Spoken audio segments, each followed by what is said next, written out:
अंतरीचे हरवे जसे तुई मूळ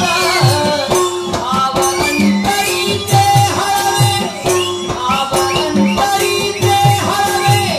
भाव अंतरीचे हरवे जसे तुई मूळ स्वतःच्याच सुगंधाची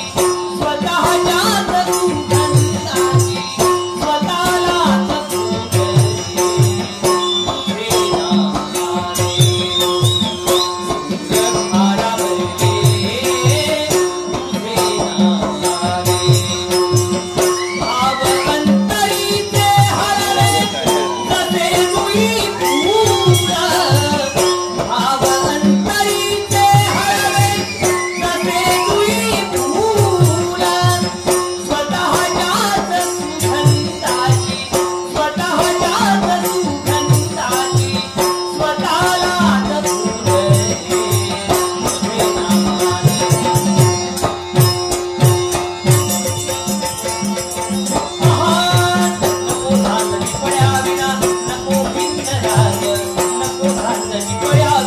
नको धांदली पड्या विना